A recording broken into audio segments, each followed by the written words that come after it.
The Lottery, Bloody Billion. Chapter 7. The Dealers and the Devils. The city's breath had a chemical aftertaste by the time Rook let the bridge ribs fall behind him. Neon kept flexing like somebody's idea of courage, and the drones learned a slower orbit, like hawks that had already decided which field mouse got the sermon. Dane walked loose and wired, the bottleneck heavy in his pocket. Little Ty tucked himself half a pace to Rook's left, hoodie up, eyes showing their new talent, watching two directions at once without making a show of it. They cut along a freight spur and into blocks where security grates wore tattoos and corner bodegas hosted arguments like open mics.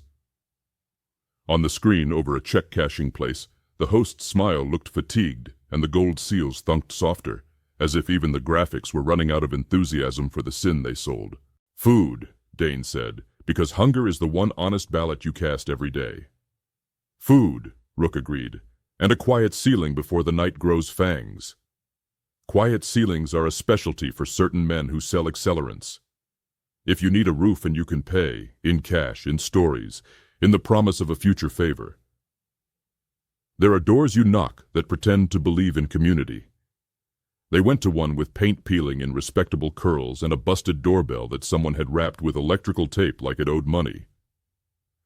A cat with a torn ear watched from the stoop next door like a landlord. Dane rang the doorbell anyway, then knocked the code angels taught him. 2 fast, 1 slow, 2 like you forgot what rhythm is. The metal slot scraped, eyes as pale as bottled water studied them. The slot clapped shut. Locks ratcheted, 1, 2, 3, and the door sighed. "Enter like you ain't scared of my floor," said a voice with a tone that had bought and sold several versions of the same bad idea. Inside, heat, low. Blunt smoke rolled around the ceiling like weather with an agenda. A string of Christmas lights led down a narrow hall. Bass from a Knox track lived in the walls.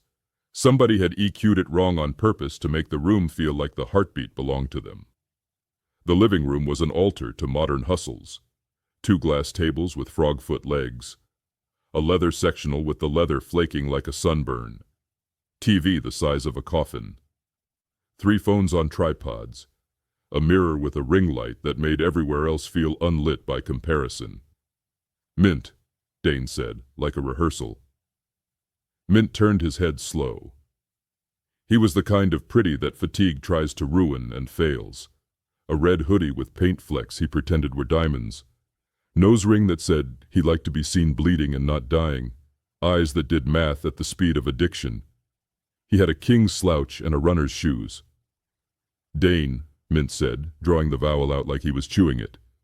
"You brought the bridge ghost." Rook said nothing. "Let people name you. It saves the breath you'll need when they sell that name later." Mint's crew populated the edges like furniture that could attack you. A lanky woman with tattoos up her throat rolling a blunt with slow devotional fingers. A dude in a fitted cap with a pinky ring, and the permanent expression of a man who thinks a microphone might be pointed his way any second. 2 younger boys with ferret energy and knuckles that showed they still punched wrong. A folding table in the kitchen had lines dusted on a reflective tray, and a row of straws prepped like party favors. "You hungry?" Mint asked, as if hospitality could erase motive. "We got beef empanadas from the spot and a bag of plantain chips. Also have the church brand of regret." He tapped the tray with a nail and made the powder jump. "We'll eat," Rook said. "We'll pass on the choir." Mint's mouth twitched. He liked having his metaphors returned to him with interest. "Smart," he said. "Rails sharpen men who already have edges." On the dull, they carved soap. The girl with the throat tattoos sealed the blunt with a kiss, toasted it under a bic, and handed it to Rook with a look that had both curiosity and instructions. He drew smoke, held it in the sleeve, let a thin ribbon escape slow. The leaf steadied him like it had history. He passed to Dane. Dane smiled private and nodded his appreciation. Ty waved it off. The throat girl clocked that and filed it in a folder labeled, "Kid's gonna live longer than me." Mint clapped once like a coach telling his team where the cones go. "Ground rules," he said. "Cash up front, favors later. No brand wars in the hallway. I ain't letting you beef with a man in my foyer because then the drywall remembers and I get superstitious. No cameras unless we say hello to the world. If you got proof, he laughed. It goes in the kitchen cooler and we will fill out your little cards with a pen that bleeds the same color. We got none of that, Rook said. We got breath and hours. Mint liked the word hours. We sell both, he said. Expensive. They took the couch edges. A kid wordlessly handed over paper plates piled with empanadas and chips like they were communion. The grease tasted like someone else's blessings. Rook ate slow, drinking water that didn't pretend to be spring. Dane blew smoke into his shoulder and hummed a beat under the beat. Ty inhaled 2 empanadas like a small soldier who understood calories convert to options. While they ate, the house did business. 2 men in contractor vests traded a case of energy drinks for a tote bag of dime bags. Festival specials. Mint's ferret boys called them, winking. A woman with a stroller who didn't have a baby in it tucked 2 wraps under a blanket and rolled out like she had laundry to do. The throat girl took 3 photos under the ring light. One with the blunt, one without, one with her tongue out, and posted all 3 before the first one could graze comments. The pinky ring dude live-streamed a sales pitch that wasn't sales. We are community, he intoned. We offering safe respite for verified winners to catch a nap, charge phones, call their mamas. We ain't hunting, we hosting. Cash App in the bio, Rook watched him from the corner of his eye. Hosting meant fences and bets and a quiet alert to anyone with an ear for ambushes. The fish are biting. Bring nets. Mint slid onto the couch arm and studied Rook like he was a language Mint was ready to learn if it paid. You made Ledger smile last night, he said. That's a trick. Men like that, they got 2 smiles, one before the funeral and one during. I don't plan my face for someone else's camera, Rook said. Mint nodded as if that were a complex recipe you could only cook once. We like your odds, he said, casual. Bookies don't. They had you at plus 900 this morning and plus 1,500 at lunch, which means the city loves you but believes in gravity. They right to, Dane said. Gravity don't take bribes. Mint's phone dinged on the glass table, a peppy little money sound. He turned it face down with a flick so subtle it took a man like Rook to clock it. That tone was not a message. It was a bet settling. Mint's eyes kept Rook's, but his thumb tapped a rhythm under the glass, counting totals. You want quiet, Mint said. I can do quiet. I can do batteries and a floor that won't give you tetanus. I can post my 2 ferrets outside and tell them to call me if your shadow decides to wander. I can make your name go out to the right-wrong ears, the ones who'll think you're somewhere else drinking other men's beer. All the things you can do will show up on an invoice, Dane said, smiling like he knew Mint meant money and not the herb. Mint smiled back. And you'll pay because even men with secrets buy ice. Ty had been watching the kitchen. He tugged Rook's sleeve and cut his eyes. Rook followed the vector. On the fridge, among the magnets and jokes and a laminated "Do not put proof near microwave" sign, sat a little camera, tucked in a plastic ivy frond. The light was dull and pretending to be dead. It had the posture of something that sleeps with one eye open. Rook took a sip of water and let his gaze wander lazy.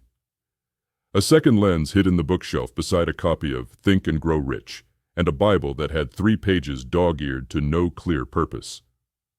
That lens had a better view of the couch. The third was in the mirror ring light, hardwired to a laptop that cycled comments like blood sugar. Your ivy plant's loyal, Rook said, not a question. Mint's eyes gave him half a point for humility. Liability training, he said. If somebody decides to audition for the lottery office with a stunt, I need pre-guilt cached somewhere. Also, my girls like their makeup tutorials saved.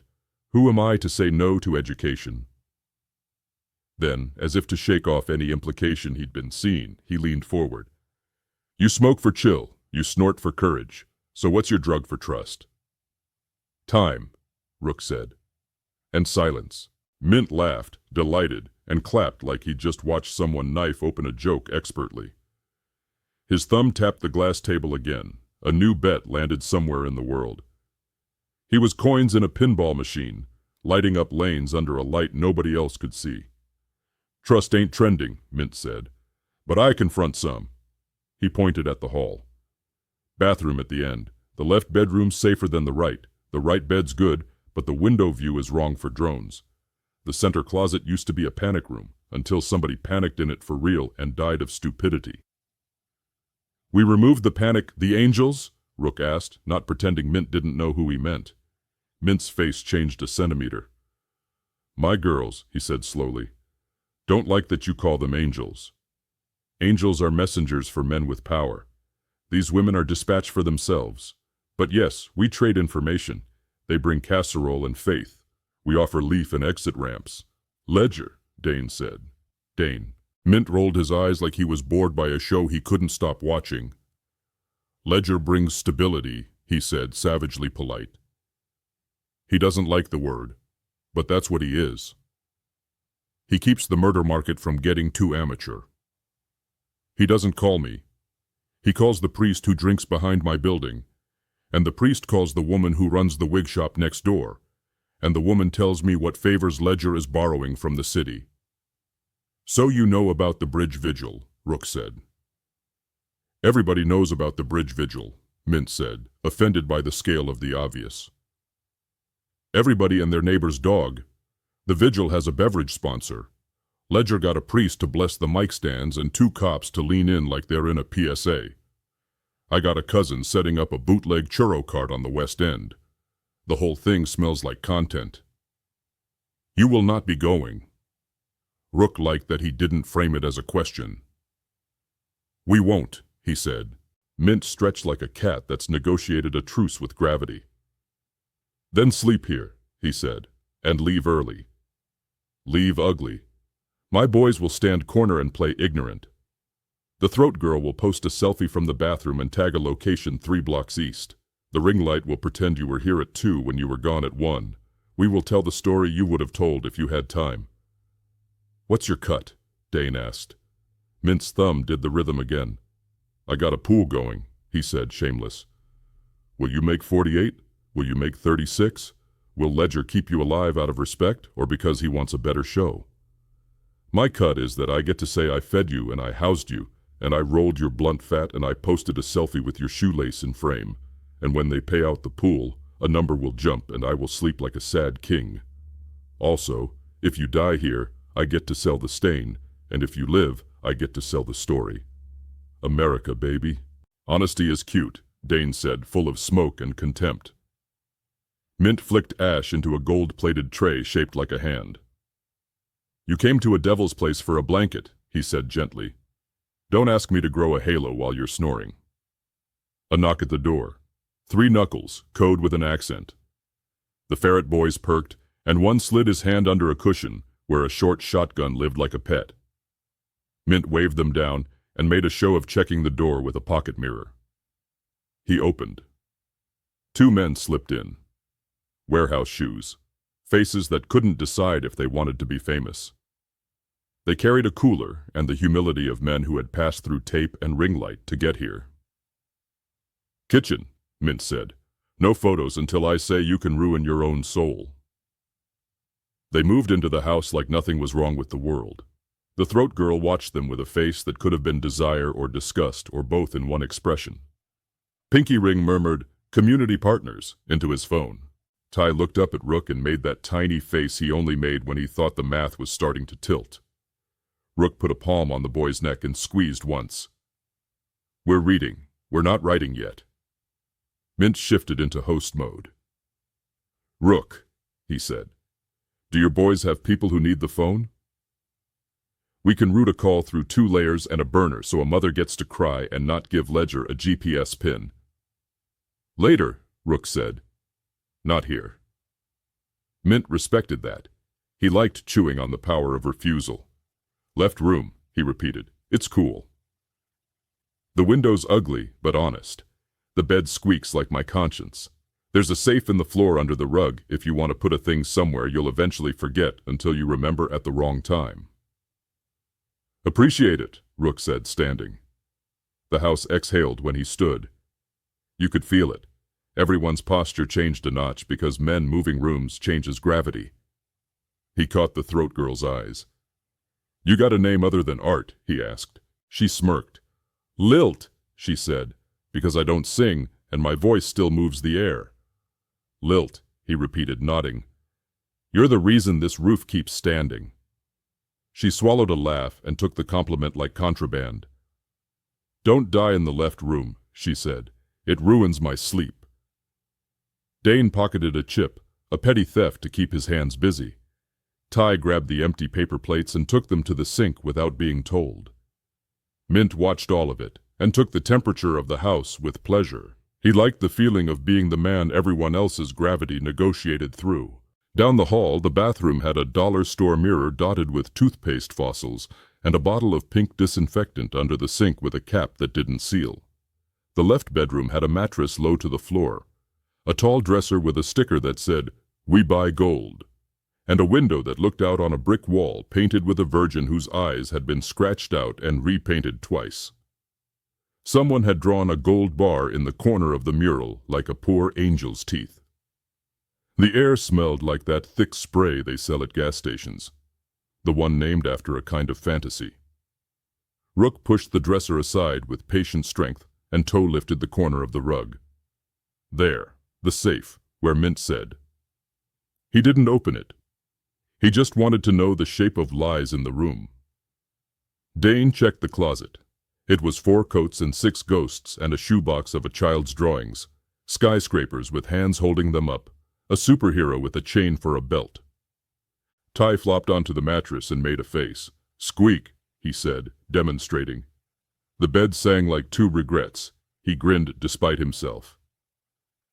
We lay in shifts, Rook said. I'll take first sit. Dane, you close your eyes and try to forget your bottle's not a pillow. Ty, shoes on. If someone opens the door without saying my name, you roll left and go low. Ty rolled left and went low, right away. Dane laughed and clapped once. Kid learns. You're gonna make 36, Ty muttered into the blanket like it was superstition. And then we get to make jokes about how we're gonna make 48. Jokes save breath, Rook said, sitting with his back to the wall. He slid the knife to his thigh and the chain to where his hand loved it. He let his eyelids hover, not shut. The leaf laced his nerves into a useful braid. He listened for second-floor footsteps, for drones arguing with windows, for the sound of Mint's thumb counting bets. The house had a rhythm. It hums your name, or it hums somebody else's. Tonight, it hummed all of them. Rook, Dane, Ty, Lilt, Mint, ferrets, proof couriers, a city chewing on itself. From the living room, a new sound joined, the undertone of a man trying to sound casual on the phone while turning the vowel in Rook's name into a $sign. Bridge ghost, someone said softly, like a password. A second voice said, parlay, like a prayer. A third said, Ledger gonna keep him breathing till the cathedral, like prophecy. Dane's foot twitched, his eyes opened. Rook didn't look at him. He watched the mural of the scratched-eyed virgin and tried to decide whether it looked more like defense or indictment. A floorboard creaked in the hall. Slow. Not ferret boy speed, not Mint's. Lilt's, probably. She walked like a dancer made out of dry leaves. The door tapped twice. Rook, she said, a question that wasn't. He cracked the door. Her silhouette was smoke and cartilage. She held out a bottled water like she was bribing a bad idea to leave sooner. Cameras off in the rooms, she said. Mint keeps to the law of sleep. He ain't crazy, but... Her mouth made the shape of a warning without letting the word leave. He's got calls coming in from men with car trunks that open themselves. If he can convince himself it's not a betrayal, he'll do what men like him do. Place a bet and call it weather, Rook said. Yeah, Lilt's laugh didn't happen. She looked at Ty on the bed, Dane feigning sleep with his hands folded like a choir boy who wanted to steal a hymn book. I'll sit on the couch till dawn, she said. I'm loud when I want. Thank you, Rook said. Don't thank me, she said. Make it to morning and owe me a favor. I want something small, a fan for my window, so my smoke don't make my hair smell like other people's stories. He saluted with the water. She left. The house settled. Dane's breathing turned into a slow lie. Ty's eyes stayed half open. He learned from Rook to never show the world the full closed. Somewhere out front, Mint told a joke about sympathy that made the room laugh too hard. The Ferret boys ran the block and texted and peed against the same fence they'd peed against since they were 14. The proof couriers argued in the kitchen about who got to be the man who held a lower third with the word verified under it.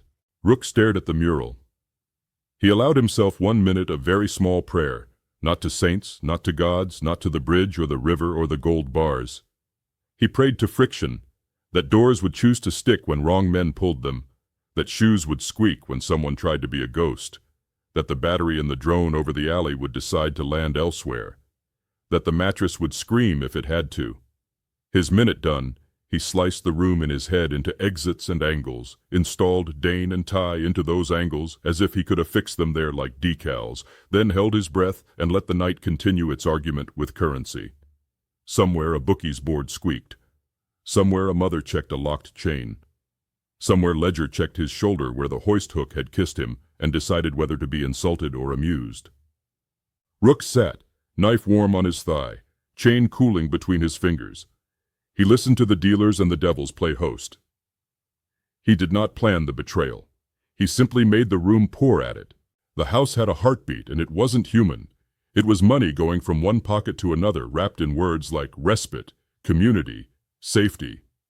Rook sat with his back on cool wall, blade flat on his thigh, chain draped like a sleeping snake. Dane lay sideways with his hoodie over his eyes, hands laced on his chest like a choir boy rehearsing dishonesty. Little Ty didn't sleep. He perfected the art of looking asleep, half-lidded, breath shallow, shoes on, ankles crossed for speed. Outside the left bedroom, the home's arteries pulsed. Mint's voice, laughing low, Ferret boys bouncing words off door frames, the muted hiss of rails in the kitchen, the spoon tap that makes a line even. Phones buzzed at intervals a bookie would respect. Every now and then the ring light blinked and gave the living room a halo. The halo didn't bless, it advertised. A floorboard in the hall yelped in a new way. A carrying sound, careful feet. Ty's eyes cracked another millimeter. Dane's fingers tapped his own ribs, counting. Rook didn't move his head, only lifted a palm. Patience. A soft click at the door. Not the knob, the third hinge, catching then letting go. Lilt's voice tinted the seam. Water, she whispered. And a fan I ain't got yet. Rook opened the door a hand's width. She slid the bottle through, then her face for one beat. Soft eyes, hard jaw. A look that said, I will bang a skillet on the devil if I have to. 2 cars outside, she murmured. Not ferrets, not clients. Trunks clean, tires wrong for these blocks. They ain't knocking. They're admiring Mint? Rook asked. Lilt's lip did a tiny curl, a woman trying not to spit. He's counting, she said. Counting makes men brave. What's the angle? Dane rasped, not moving his hoodie. The angle is always the same, Lilt said. Bring wolves to your own door. Tell yourself they're dogs. Say you can train them. Say they'll leave a plate. Rook nodded once. You gonna sit couch? I'm already loud, she whispered. Make it through an hour. Dawn buys you honest shadows. She ghosted away. The hall resumed its cheap rhythm. Rook tightened the chain around his palm once, twice, kissed the steel with his knuckles for luck, and breathed. Minutes stretched, then snapped. Mint's tone changed. No laugh, just intonation like a clerk upselling a casket. A new voice wove in, low, polite, with that expensive calm you only hear from men who've never had to run from their own choices. Second voice behind it, a chorus of yes men, chuckles tuned to the leader's weather. I got him safe, Mint said, not knowing or pretending not to that the left bedroom could hear him. I ain't a butcher. I'm a host. Hosts get tips. the expensive calm replied. We'll be gentle. Gentle don't sell, Pinky Ring chimed, trying to sound like he was seasoning the conversation and not begging for crumbs. Gentle on camera sells, the expensive calm corrected. Neat sells. No screaming, no ritual, no mess across brand assets. You deliver a scene with 0 complaints from my lawyer, you get your little weather. Dane's fingers stopped their rib parade. Rook rolled his shoulders slow, feeling the forearm wrap pull, then settle. Ty slid off the bed and made himself a stripe against the dresser's shadow. Small, deliberate. He put the bottle of water on the floor and kicked it gently under the bed. He'd learned that hydration is logistics. The house's locks told the truth next. One unlatched, one deadbolt whispered open, a third that shouldn't have existed slid back with a sullen metallic sigh. 2 cars worth of men didn't fill a living room.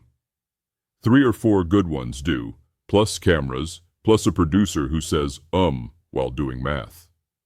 Rook pictured their shoes, clean, black, rubber that didn't know these floors.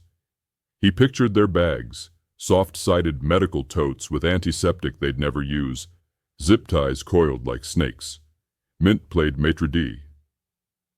Shoes off, not for respect, for my floors. I buy cheap and make it look good. That's why we like you, the lead said warmly, which meant he didn't. Rooms? Left bedroom, Mint started, then pivoted like a dancer with his conscience hot on his heel. Is full of laundry. He forced a chuckle. Center storage. Wright's guest. They'll say thank you later. Later is a poor man's word, the lead answered. Chairs scraped, phones vibrated. The ring light clicked on. Light bent into the hallway like a sin in a nice suit. Lilt coughed, loud. Too loud for coincidence. Yo, clean your hands, she called. Nobody touching my switches with street on them. The lead laughed like he appreciated humor in the help. We brought gloves, he said. Rook cut his eyes to Dane. Dane's head moved a degree. Play small until we play ugly. Ty's fingers found a gap in the floorboard near the bed. He slid the knife Rook had given him last week into it, blade flat, hilt out. Takes a village to draw blood. Footsteps padded the hall. Wrong weight, right creep. The right bedroom door moaned. Empty? The yes man asked. A ferret boy, trying to be useful, said, We never use that room. Bad luck. Window leans. The yes man made a note, and Rook heard the sound of men rehearsing choreography. The lead's breath smelled like minted gum even this far away. Money tries to smell like new. Then the moment Rook had long ago learned to love for its honesty. Dead quiet. No words. Plans either happen or they land on their face. The dead quiet says which. The expensive calm said, now. Ferret boys grabbed the right bedroom knob like swords. A shoulder hit wood. The door flew in and the mattress squealed on the wrong room. The chain on Rook's palm uncoiled like a lesson. He swung the left door half open and let shadow be his cloak. Dane hit the hall first, hoodie half on, bottleneck in his fist, yawning like he lived here. Bathroom occupied, he announced blandly as a decoy. 2 men with soft armor glanced by reflex. That's all people need to die. Rook slid past Dane and sideways into the expensive calm space, chain a blur near the man's wrist before the wrist even decided to lift. The chain wrapped, bit, pulled, wrist met door jam. Cartilage explained humility. A bag fell. A zip tie skid. The ring light made a dumb halo around a smart mistake. Lights, Rook said. Ty killed the lamp in their room. Lilt slapped the living room switch with her palm like she was correcting a child. The ring light remained a stupid sun, but everything else went blue and shadowed. The yes man went for his tote. Dane stepped into his knee with the bottle, quick tap to the interior ligament. Knees obey physics first, moral codes later. The yes man buckled and rediscovered vowels. Pinky Ring tried to narrate. Let's all... Rook hooked his chain under Pinky's jaw and tugged him gently into the wall like a dance lead. Teeth clicked. He dropped the sentence and his phone. Mint made a noise halfway between wait and shit, palms up, flattering the air. Gentle, he reminded the room, voice cracking. You delivered wolves, Lilt snapped, and her voice dropped its lilt for the first time, all gravel now. You don't get to talk. The expensive calm recovered with admirable speed. He wasn't Ledger. He had learned from televangelists, not kings. He smiled and pivoted like his spine was a hinge. In his other hand, not a gun, but a small aerosol, pepper for the civilized. He thumbed the cap and went to a spray he'd spent hours in a mirror practicing. Rook half turned, took the mist across cheek and forehead, not eyes. It burned anyway. He blinked hard. Ty moved low and snapped his red flashlight on and off at the lead's waist. Vision is stupid. Men shoot at light even when it's candy. The lead sprayed into the wall where the red spot had been, and cursed like a clean man stepped into mud. Dane didn't wait. He slid the bottleneck into the lead's hand like it was a trap, then twisted the aerosol hand with his other. Spray painted the lead's own throat. He coughed and backpedaled into Mint's glass table. The table made a high sound like broken gossip. Ferret boys finally decided to be heroes. One lunged with the short shotgun from under the cushion. Lilt's voice cut like wire. Don't you dare, she snarled, bat appearing in her hands like a magic trick learned in anger. She cracked the barrel mid-pump. The ferret boy squealed, proud fantasy starving. The other ferret threw a kitchen knife badly. It wagged past Ty's ear and shuddered in the molding. Under, Rook said. Ty dropped to his belly and slid the loose knife from the floor gap. Not to use, to deny. He kicked it back under the bed in one clean motion that would have made a coach cry happy. The yes man was smarter than his name. He grabbed the proof tote and flung it at Rook like luggage. Rook let it bounce off his shoulder and used the theft of vision to close velocity. 2 steps, 1 foot stomped to the man's toes, 1 palm to the chin that rattled teeth and ideas. The tote exploded open on the hallway, spewing tags, zip ties, sterile gauze, a scaled-down laminate with QR codes printed neat. 1 tag landed near Lilt's bare foot. She looked at it like it had insulted her mother, then ground it into the scuffed hardwood until it tore. Mint found his little soul and tried to use it. Everybody, he said, voice cracking again. We can business this. You businessed it already, Rook said, and his tone made a ferret sniffle. The expensive calm reached for theater, badge, lawyer cadence, liaison rhetoric. But Dane's bottle found his knuckles and removed eloquence. He hissed, backed, tried to cock his head toward the ring light so the angle would love him. Rook stepped into his spotlight and erased him from it. He wasn't trying to kill. Not yet. Killing here would buy Ledger a sermon. He wanted to injure, humiliate, make a roof allergic to wolves. He whipped the chain once around the expensive calm's forearm again and turned, feeding the links over the ring light stand. He pulled down and the stand tilted. The halo brained an assistant who thought his job title was history. Shadows snapped new directions. Cameras lost their graphs. Dane kicked the aerosol under the couch where hell eats props. Someone yelled, "Police!" from the stoop. Not police. The sponsored van's B-team, swagger in thrift armor. Lilt took 2 steps and became a doorway, bat across her chest. This is my house, she said, not yelling. If you ain't bringing a casserole or a clean conscience, you're late and not invited. The stoop crew hesitated, the way men do when a woman who isn't joking controls the door. Ferret boy number 1 swung between loyalties like a weather vane. Pinky Ring chose a side, wrong one, and grabbed Lilt's wrist. She broke his finger with a flick and blessed him with the bat's knob in the sternum. He sat down hard, wind vacating like a guilty tenant. Rook loved her in that second with a soldier's love. Admiration free of romance, gratitude paid in future favors. The expensive calm drew a tiny blade. Neat thing. Black. The kind of knife you keep for opening packages and doing evil petty. He feinted not at Rook, at Ty. You learn men by their targets. Rook took the step before the blade moved and made himself a wall that didn't apologize. The blade met chain instead of boy. Rook rolled his wrist, let steel sing, and the little knife made a sad arc under the couch to join the aerosol in hell. Mint finally shouted, "Enough!"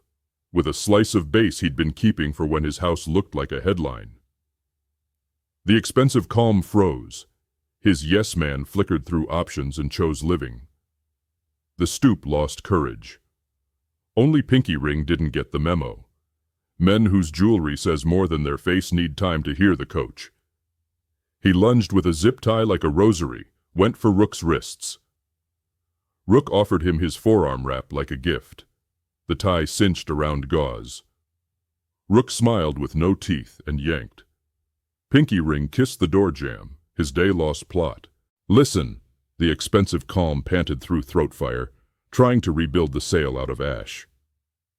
"We're community partners. We de-escalate. We're here to make sure proof doesn't turn into—" "Proof is the word cowards say when they mean trophy," Lilt spat. "You came into my living room with plastic religion and a bag for heads. De-escalate. Your mother Dane leaned into the expensive calm's ear, breath leaf sweet and mean. "Heard you like neat. I will rearrange your pockets."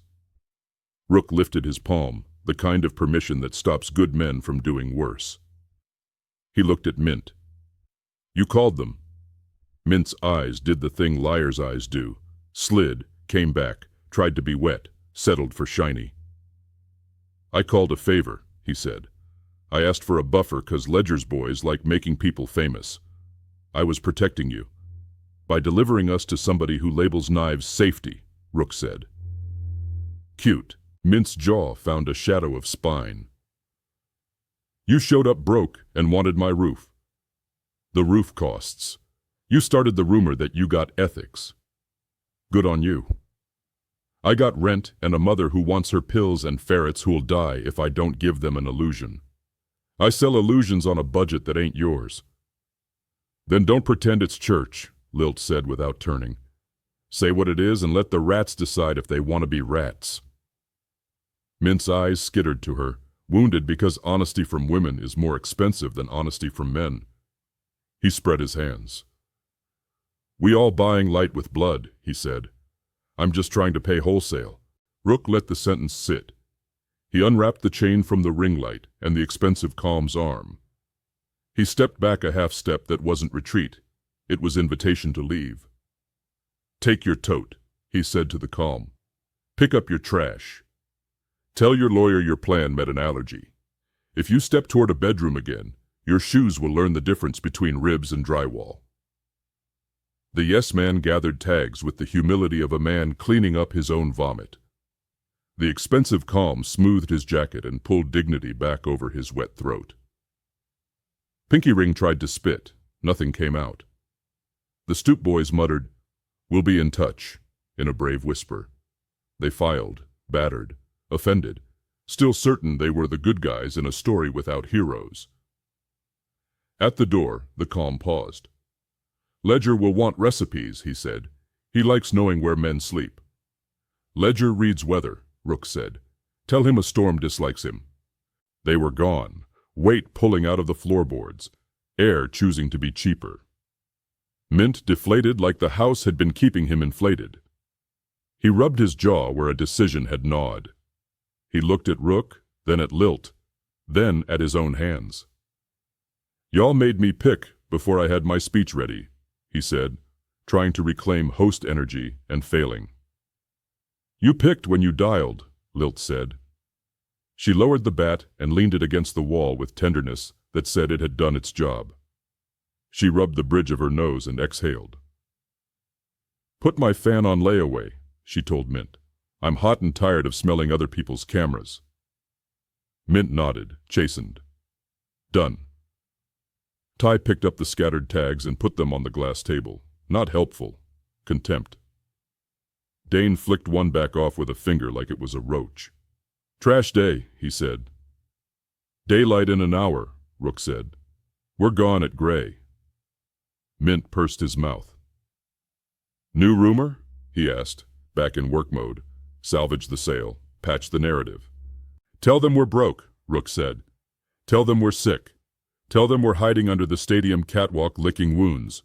Tell your ring light we snored in the left room and filmed ourselves doing it. Tell Ledger to bring a priest and a kite. Mint blinked. A slow grin leaked. You're a rude director, he said. I can respect rude. They ate the rest of the chips that had survived betrayal. Lilt rolled another blunt with the kind of precision you reserve for stitching skin. She lit it, took one luxuriously long draw, and didn't pass it yet. This house ain't gonna be a morgue, she said. Not on my floor. Not while I know the tricks of my own doors. She finally handed the smoke to Rook. He tasted it like it had a language. The ring light, bent from Rook's chain, still worked, patchy. Pinky Ring's phone buzzed where it had fallen. Lilt stomped it reflexively and felt better. Mint flinched. That was a bill, he said. He'll invoice me for a cracked screen. Then you can invoice me for a fan, Lilt said. I ain't playing your morality chess without a breeze. Time moved like something strangled, finally breathing again. The ferret boys sulked on the stoop and performed hard, then calmed when Lilt told them to sweep glass or sleep in it. Dane rinsed his bottleneck under the tap and set it mouth up on a dish rack like a flower. Ty wiped down the knife handle with a shirt hem and nested it back under the floorboard slot. Rook rewrapped his forearm gauze and watched the window's rectangle go from black to purple. The color had a flavor. He thought of Mari and grape and angels and one fan humming.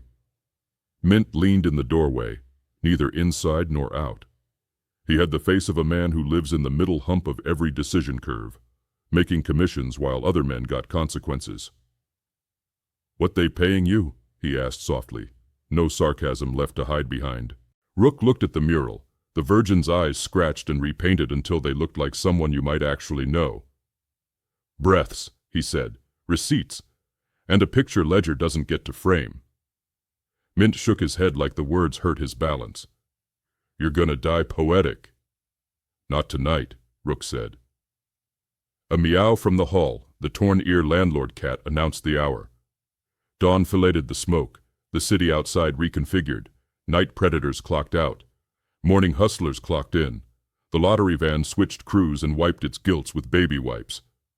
The host on the municipal screen practiced sincerity in a mirror, then failed less than yesterday. Rook stood. Move, he said. Lilt shouldered the bat and stepped aside, a queen opening a lane. You'll owe me something small, she reminded him, smiling the smile you give a man you expect to see again, more alive than he should be. A fan, a sugar for my coffee, a story where I don't look like the devil. You ain't, Dane said, sincere for once. You're the doorman to the underworld who checks IDs and only lets in men on lists. That's devil adjacent, she said, amused. Take your child and go. Mint approached with a black plastic trash bag and a theory of amends. He handed Dane a wrapped pastry, bakery bell wrong, forgiveness folded in. He handed Ty a bandana for dust. He hesitated before handing Rook anything. Then he pulled a small metal key on a red tag from his hoodie. No address, just a stamped number. Locker, he said. Bus depot off 10th. If the day goes sideways, you open it, you'll find a map that's mostly lies and one corridor that's true. I ain't a saint, but I ain't the worst devil with a couch. Rook took the key. It was cold in the shape of a future he might not love. Keep your floor loud, he said. If you hear a sermon coming from a man with a camera, drown him. Mint grimaced. With what? Pots, Lilt said, already turning the stove to burn off the night. And praise songs of my own invention. They left through the kitchen, not the hall, because men who plan ambushes love hallways like mirrors love lies. Rook lifted the back latch with a rag to keep Prince stupid. The alley air bit like it had teeth. Dawn limped in, still drunk from last night's work.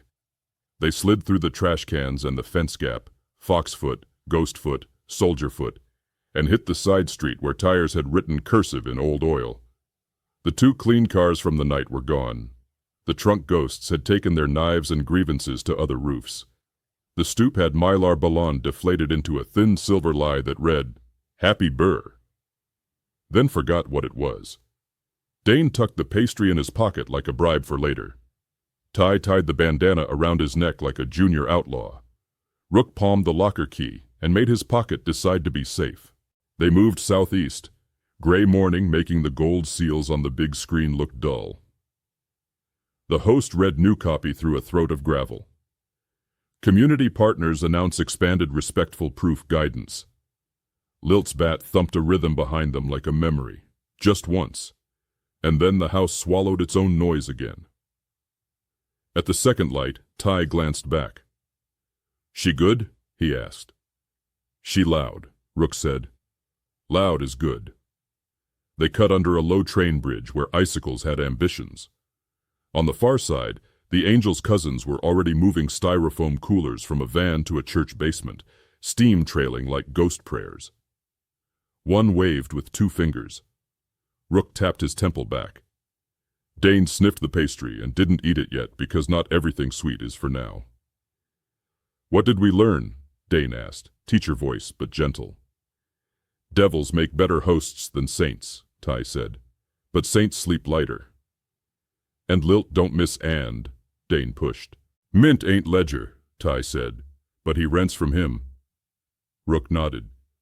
"We pay a different landlord. Let's go make him late for his own sermon." They disappeared into a morning that pretended to be clean. Behind them, a ring light flickered its last. A bat leaned by a stove. A woman practiced being louder than the knives. Ahead, a locker key rubbed metal on a pocket seam like a match that hadn't found its strike yet. The paper cup of bakery forgiveness rode Dane's hoodie pocket like a charm he refused to bite. The bandana lilt gave Ty lived around his throat, catching cold that wanted to set up house. The locker key pressed a coin shape into Rook's thigh through the coat, a reminder that debt and direction weigh the same when you're short on both. Cocaine was a whisper waiting for permission. Rook tapped the tin, shaved a narrow line on a dead phone screen, and let a sliver lift the curtain inside his skull. Dane did his half, not celebratory, calibrating, and Ty watched the ritual the way you watch a neighbor fold a map, learning without wanting to admit you'll need it. "Depot first," Rook said. "Then we decide if Mint's kindness is poison or proof." They skated southeast through a part of the city that woke in stages, roll-up gates yawning, stray dogs yawning back, a woman throwing yesterday's water down a stoop like a libation. Big screen promised expanded respectful proof guidance in gold. A camera bird traced their block and decided it had better content elsewhere. The bus depot hunched by the tracks like a tired uncle.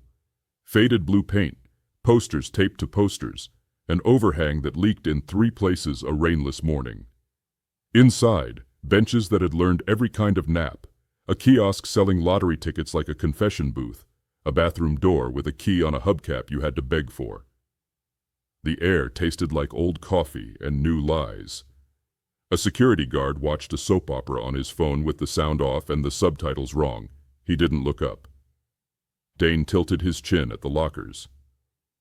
"You believe in charity?" he asked. "I believe in margins," Rook said.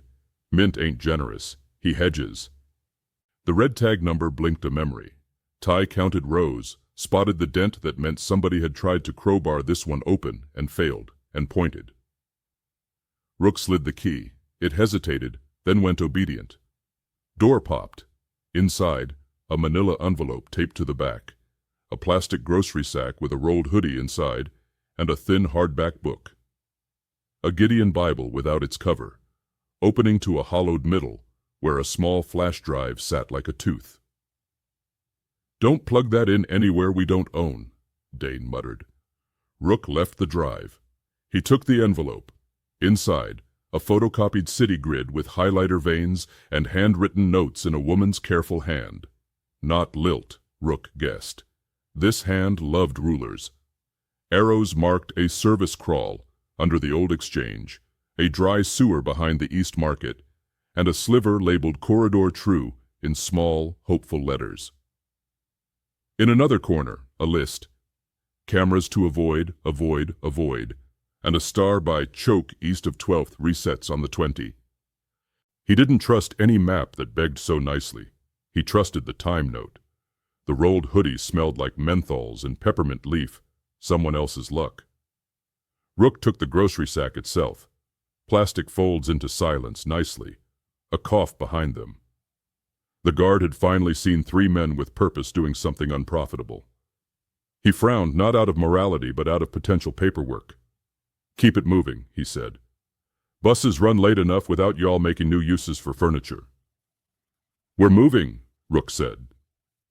He left the locker cracked so it would tell on whoever wanted to follow. Outside, the morning fog had the consistency of cheap milk. Rook cut left on instinct.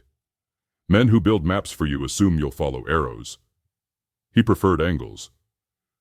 Dane palmed the pastry, sniffed it like a detective, and put it back without a bite.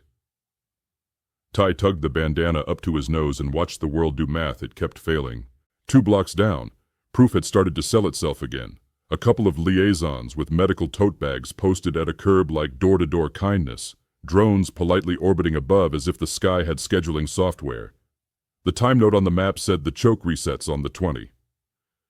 Rook checked the screen on a payday loan place, 918. He shifted their gait to slow. A minute can buy a mile if you spend it correctly. "Half?" Dane asked, eyes puffy with sleep he couldn't afford. Rook shook his head. "Leaf, not rails." Dane rolled a blunt on the move. Leaf, spit, thumbs. Rook sparked, took an airplane pull, tiny, effective, an apology to lungs he didn't have the time for. Ty accepted second-hand like permission to exist. At 20 on the nose, the tote bag liaisons rotated like shift change at a casino. The drones drifted 10 feet east to find a new morality to orbit. Rook slid them through the gap toward a delivery alley with a roll gate smeared in mural paint and hate. The alley was 2 walls arguing. On the left, trucks backing in, drivers who'd learned patience 2 marriages ago. On the right, a door with a keypad and a camera that had been turned to face the bricks, either by vandalism or by a thoughtful angel. The keypad had a 4-digit history. Smudges made ghosts of numbers.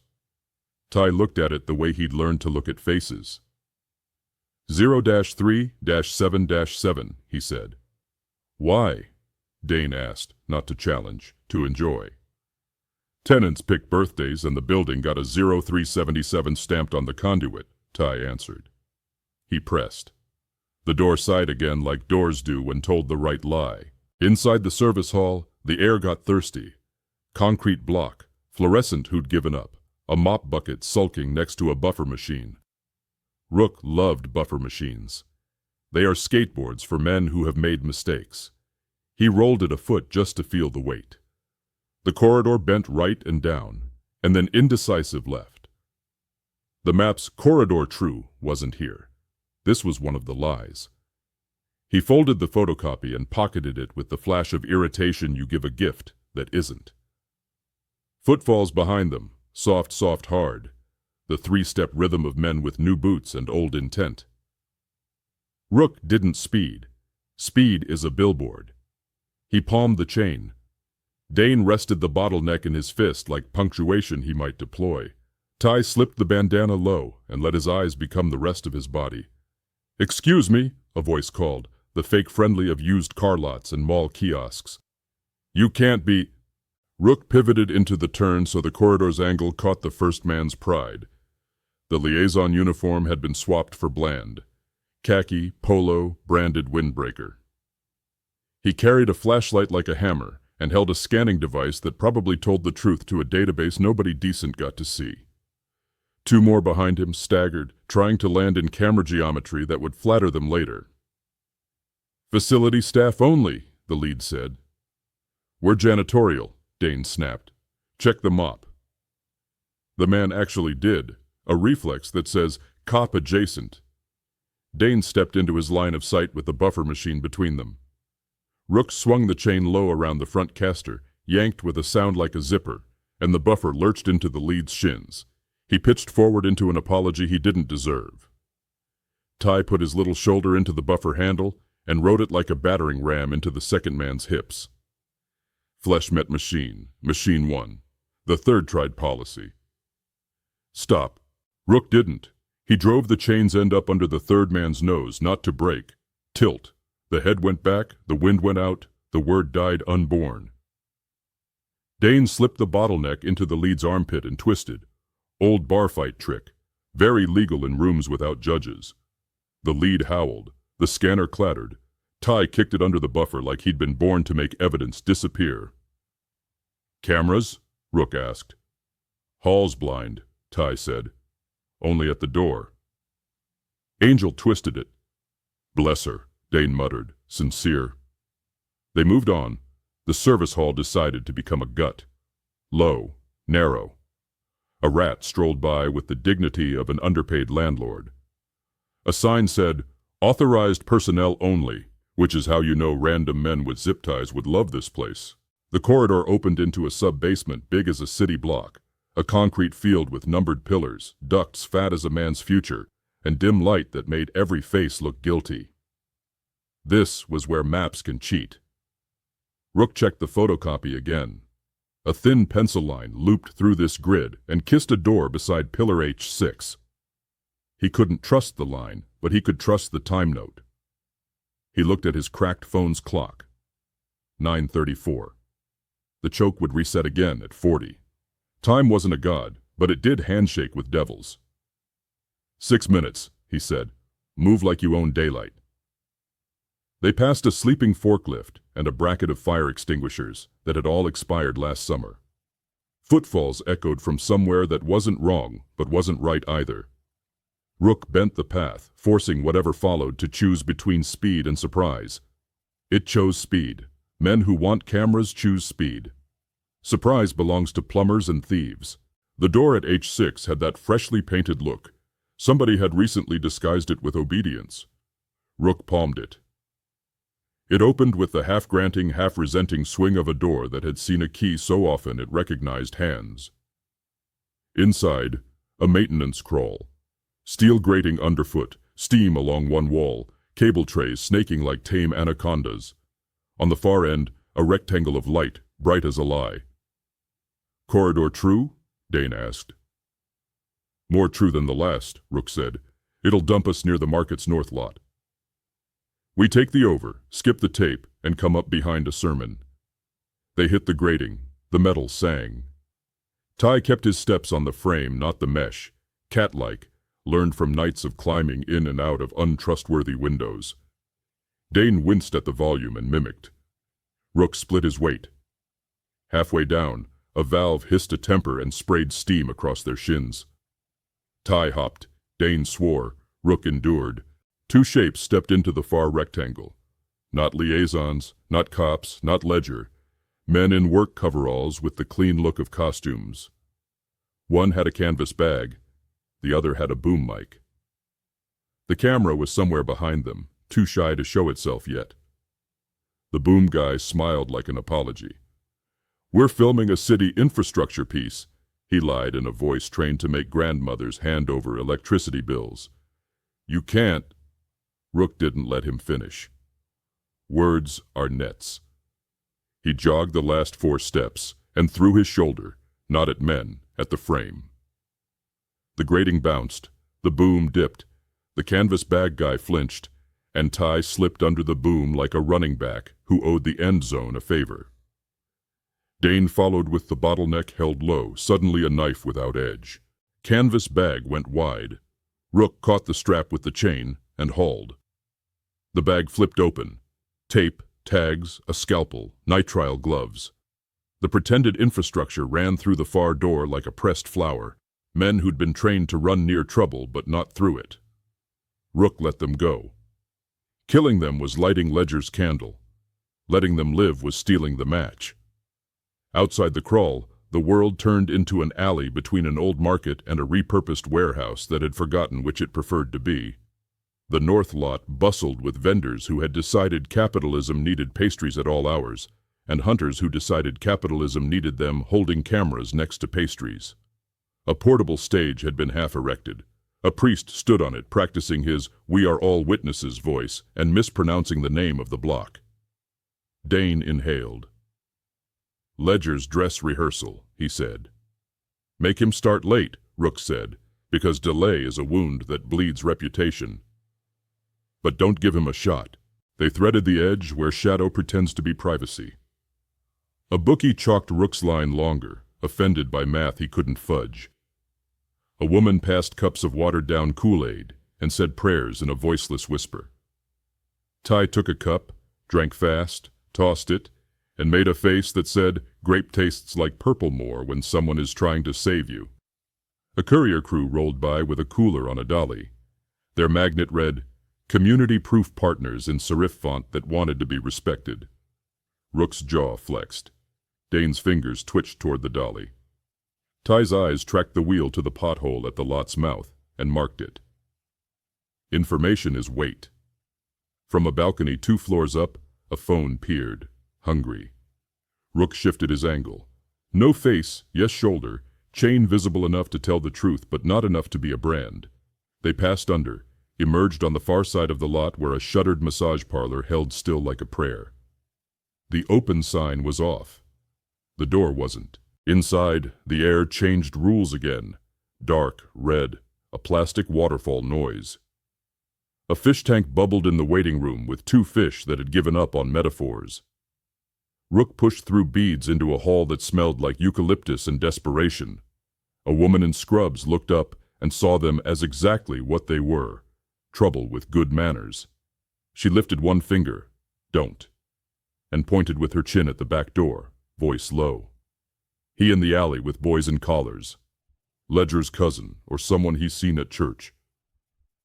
"Thanks," Dane said, "because courtesy is an old habit where sin is daily." They went out the back. The alley was new, clean mostly, trash arranged as decoration, a folding table with a printout, respectful submission station pilot. 2 men in crisp polos fussed with a portable scanner. A third in a collar blessed the table like he wanted to bless something. A fourth, Mason. Not in uniform, in his uniform, jeans, cap, hands that sell routes. He clocked Rook, shrugged like fate had a sense of humor, and said, "Told you, Ledger prefers cathedrals. He subcontracts chapels." "Your map was half lies," Rook said. Mason didn't pretend to be hurt. "Half truth and half lie buy the same bread," he said. "Corridor got you where you didn't want to be on time, right?" "You hedge like mint," Dane said, amused despite himself. "I amortize risk," Mason replied smoothly. "Difference is, I sleep better." The collar man tried to talk. "We are here to make sure the city processes grief without—" Rook lifted a palm and moved him aside, gentle as disrespect. He took 1 step closer to Mason and smelled the corner of a lie. "What's your current rake?" he asked. "Who's paying you to keep me breathing, and who's paying you to sell my route?" Mason's smile turned smaller, more honest. "You," he said simply, "and men like mint. And grief itself, she throws good money after bad." "For now," Rook said. "You want a real rake? Tell the chapel men to pull up 10 minutes from now and set up 2 blocks west. Ledger's crane will break a belt. His priest will misplace a verse. The van will arrive early and wait in the wrong spot." "Blame me," Mason lit with interest. "Why would I—" "Because I'm going to make the lot's photograph ugly," Rook said, voice soft enough to sleep on. "You want to be the broker who predicted church and avoided crime scene. That buys you 3 days of business and a rumor you can dine on." Mason thought about it for a half breath. "Make it worth my fan," he said, and Rook knew he'd seen Lilt's wish in Rook's mouth. "Go," Rook said. "We got our own choir." Mason melted into the lot like a hand into a pocket. The collar man read the air like a novice and took his table. The scanner whined at being denied a neck. The fish tank back inside burbled approval. "You change a picture with angles and accidents." Rook picked both. He tugged Ty's sleeve and pointed at the pothole by the mouth of the lot, the one Ty had already marked. "Dolly," he said. Dane saw the courier's crew coming again with a new cooler, sticker bright, faces already rehearsing sad humility for the camera. He smiled like a man who'd found a way to peel a label without leaving glue.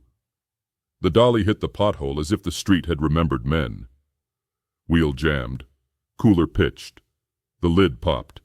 The bag inside bobbed like a greasy heart, then rolled under the courier's ankle. He stepped wrong. Ligaments argued. The crowd gasped with genuine fatigue.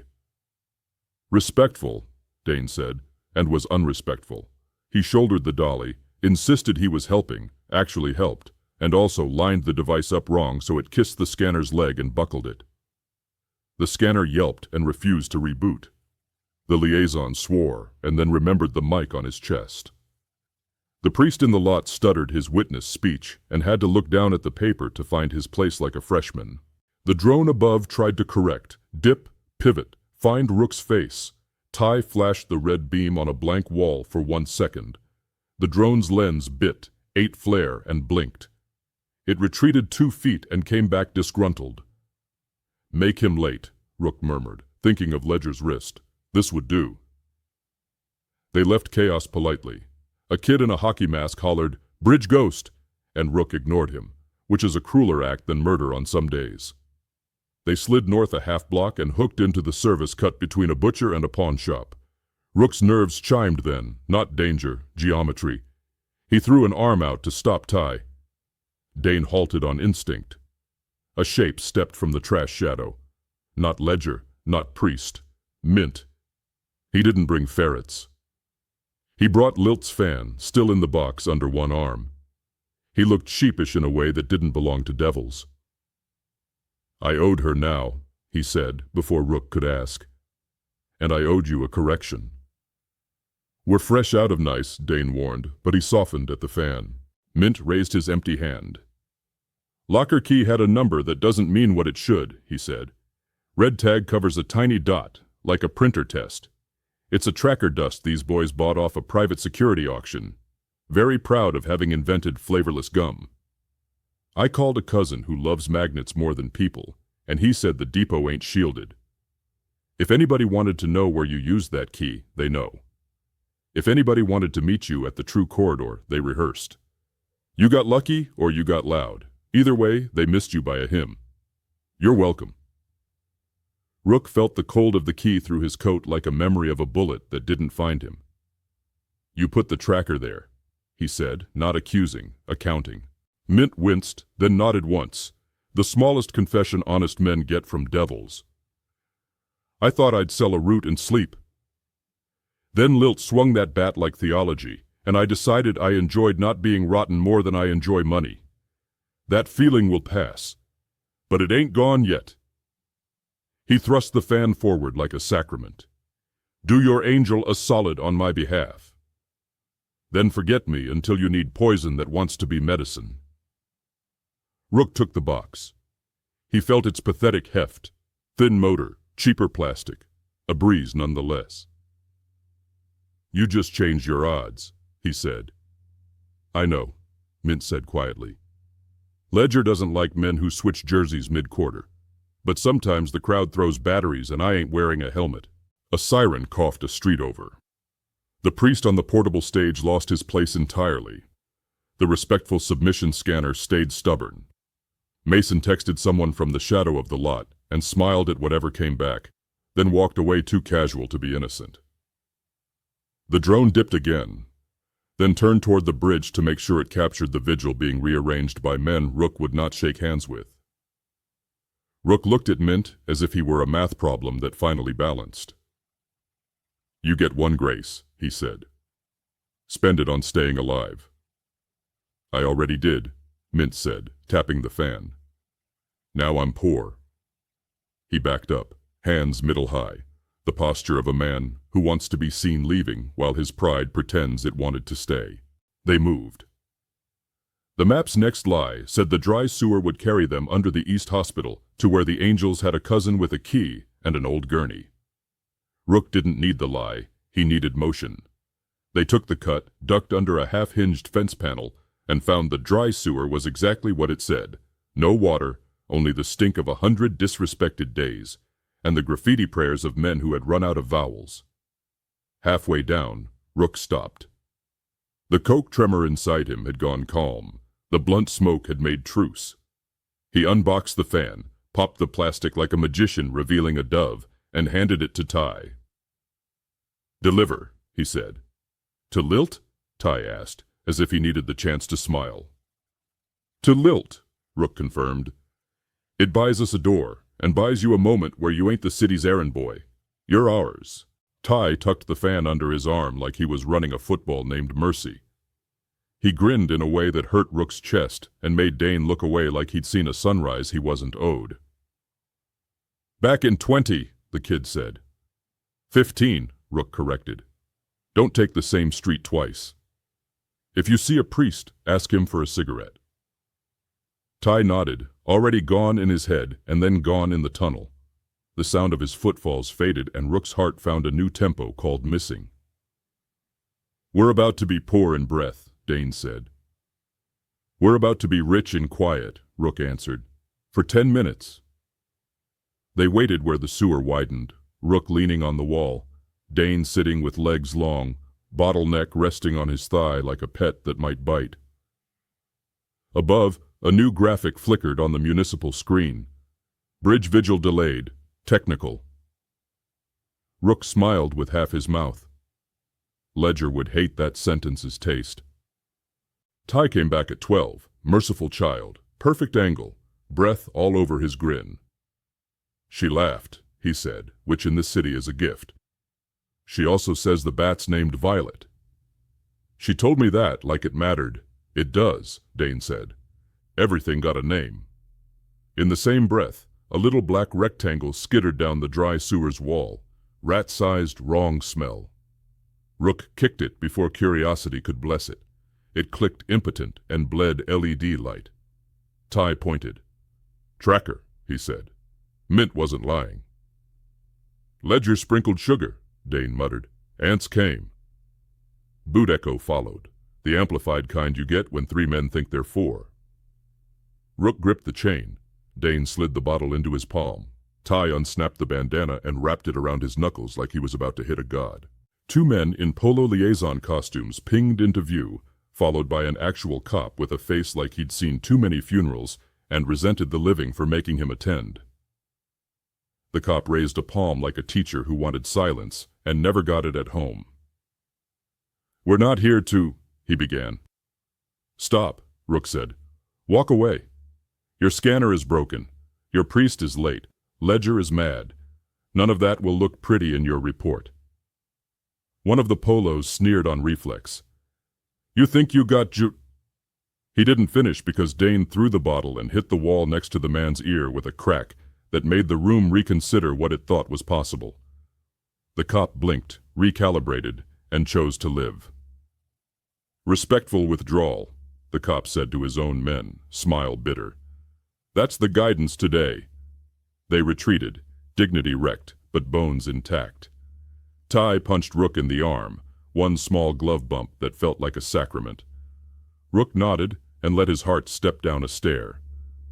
They came up 3 blocks later in a universe that had decided to allow sunlight after all. Church bells tested their throat and found a note. The angels' cousins pressed casseroles into palms and whispered the names of doors. A child practiced dribbling a half-flat basketball and pretended it was a skull and grinned at himself for being inappropriate. The gold seals on the screen felt tacky in daylight, like stickers left on a fruit and sold as flavor. Dane finally ate the pastry. He moaned like a liar. "Mercy." "Hard day," Rook said. "We buy easy where we find it." "There's a party tonight," came a voice from a stoop. "Mint again, because devils appear everywhere you don't want them, and sometimes that's useful." He had no fan this time. He had flyers, small, glossy, badly proofread. "Blaze, safe, peace night." "Dealers hosting," he said. "No proof allowed. No hunting. A DJ, free food, 1 metal detector that's a prop. It's bait for boys too tired to know better, and hunters too proud to admit they want to dance before they kill something. I'm telling you because you ain't allowed to die there." "Who's hosting?" Rook asked. "People uglier than me with better cameras," Mint said, unapologetic. "They'll set you up if you show. They'll sell your ghost in the morning if you don't." Lilt's fan hummed somewhere in the world and made the city 1 breath cooler. Rook felt that and decided which room to burn later. "We'll attend," Rook said, "on our terms." Mint's grin came back like a bruise. Act 8, he said. Blunt smoke and betrayal. Save us a dance, Dane told him. I'll save you a back door, Mint promised, which is how devils flirt with redemption. Rook turned south with the map in his pocket. The corridor lies burned into him in useful ways. The true thing like a vein they could tap again if they had to. Ledger's vigil had been delayed. The van had been inconvenienced. The chapel had moved. The city had learned to breathe a different measure for 1 hour because devils and angels and a man with a chain decided to argue in tune. He sparked a blunt with a match stolen from the bus depot counter and let the smoke soften the corners without rounding them off. He thought of Violet the Bat. He thought of the fan. He thought of Mint's hands, Lilt's voice, Mason's map, the priest's bad Latin, and the tiny tracker crushed under his heel. He thought of the party they were walking toward,